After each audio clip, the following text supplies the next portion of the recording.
This is the Transition Series Topics for the EMT, Topic 10, Public Health and EMS. Our objectives are to introduce what public health is and its determining components, differentiate between public health and individual public patient care, discuss milestones of public health and how they affect EMS, and integrate EMS and public health principles. Public health deals with the health status of populations of people, from small communities to nations. Medicine, including EMS, focuses on the individual patient or patients. The basic mission of public health is to promote physical and mental health and prevent disease, injury, and disability by preventing epidemics and the spread of disease, protecting against environmental hazards, preventing injuries, promoting and encouraging healthy behaviors, responding to disasters and assisting communities in recovery, and ensuring the quality and accessibility of health services. The core functions of public health are addressed at all levels of government. They include assessment, policy development, and assurance. The core functions are carried out through public health's many specialties, including epidemiology, biostatistics, health policy and management and health administration, behavioral or social science and health education, and environmental health.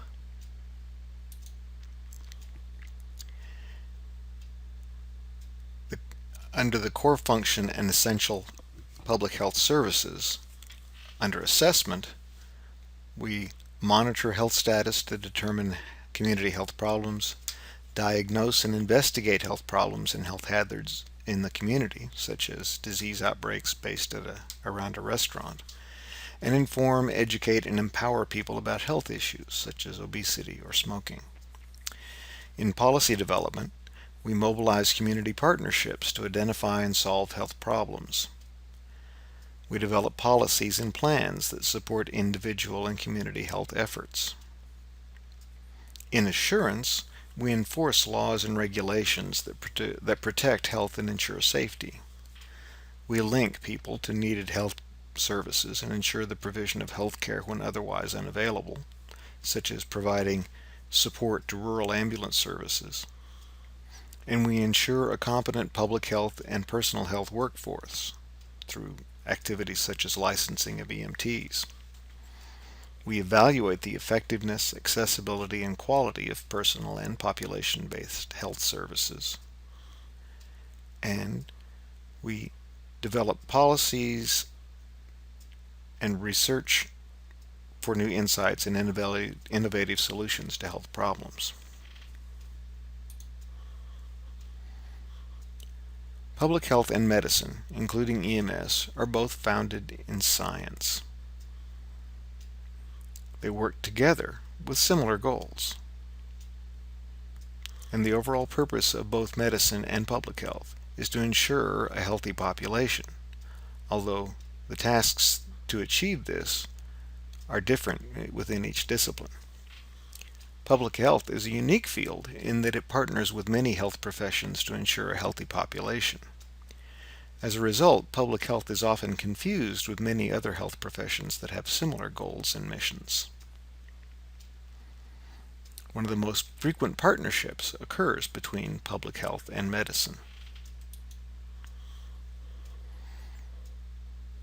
Public health is concerned with public health, population health, as medicine is concerned with individual health.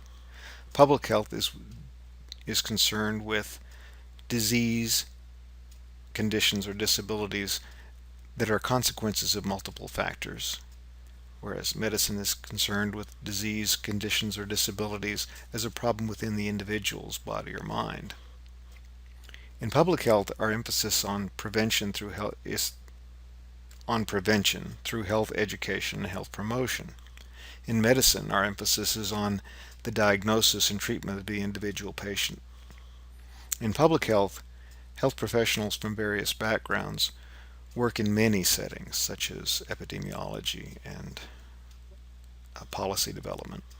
In medicine, physicians and healthcare workers with various specialties work primarily in health delivery settings. Public health has many significant achievements. These include vaccinations, which resulted in the eradication or elimination of smallpox and polio, and the control of measles, rubella, tetanus, diphtheria, chickenpox, and human papillomavirus, among others. In improved motor vehicle safety, which resulted in a decrease of fatalities due to regulation of seatbelt use, child safety seats, and the use of alcohol while driving.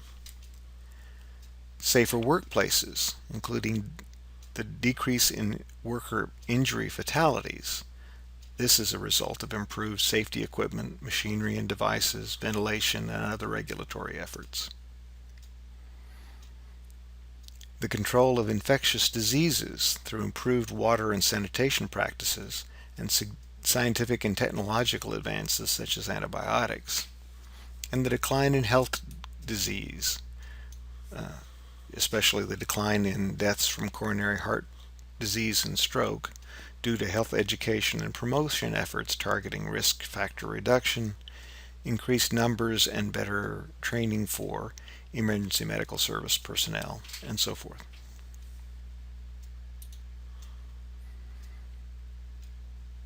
Safer and healthier foods are another public health achievement. These were achieved through standards for hand washing, sanitation, decreased microbial contamination, refrigeration, pasteurization, and the use of pesticides to control insects. Healthier mothers and babies, owing to improved prenatal care, better nutrition practices, better hygiene, and vaccinations. Improved family planning, including the provision of options allowing people to better control family size. For example, we encourage or discourage pregnancies through contraception or fertility measures. The fluoridation of drinking water, which resulted in less tooth loss and decay, and the recognition of tobacco use as a major health hazard, resulting in increased education and promotion efforts and laws to prevent smoking in public places. Although health is viewed as a right of all individuals, it was not part of the U.S. Constitution. It's now viewed as a primary responsibility of the states. Many public health activities are implemented by state and local governments, although all levels, national, state, and local, are responsible for ensuring a healthy population. There are multiple mechanisms and processes to achieve the goal. We promote health, we protect the health status of citizens, we ensure coordination of community efforts, and we enforce the laws, regulations, and guidelines that ensure a safer environment for everyone. EMS interfaces with public health as described in the 1996 EMS Agenda for the Future and the 2002 National Public Health Performance Standards Program. These documents, by the National Highway Traffic Safety Administration and the CDC, discuss the integration and mutual support between public health and EMS initiatives. EMS assists public health through multiple functions, both in treatment of the public and in monitoring health in the conditions in which people live. In these roles, EMS is essential in all levels of prevention. This image shows that EMS has a role, along with many other organizations, in the entire public health system, interacting with public health agencies, doctors, hospitals, law enforcement, tribal health, nursing homes, home health agencies, fire services, schools, civic groups, and many other agencies. Public health and EMS are partners in ensuring the health of the public. There are three major types of prevention within the public health model: primary, secondary, and tertiary. Primary prevention aims to avoid causes of disease and disability within the community. EMS helps through health promotion and public health education. We attempt to prevent driving under the influence by informing people of the risk. We inform people about the risk factors for chronic disease. We help them understand fall hazards. We educate about fire injury prevention and the importance of smoke detectors. We promote seat belts, car seats, and helmet use. We provide correct, relevant, and timely information to communities. Secondary prevention is the use of initiatives to slow the progression of disease. For example, we might immunize people against an ongoing outbreak of a flu or infectious disease. Tertiary prevention deals with the disease management and rehabilitation after an outbreak or event.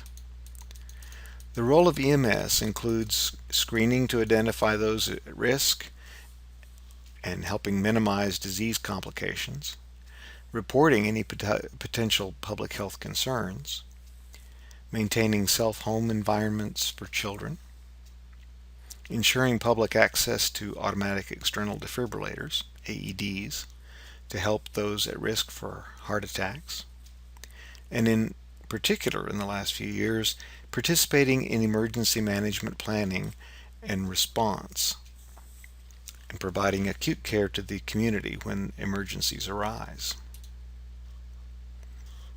In summary, public health is concerned with the health of populations. Medicine, including EMS, is concerned with the health of individual patients. Both are intertwined in the creation of a healthier nation through primary, secondary, and tertiary prevention programs.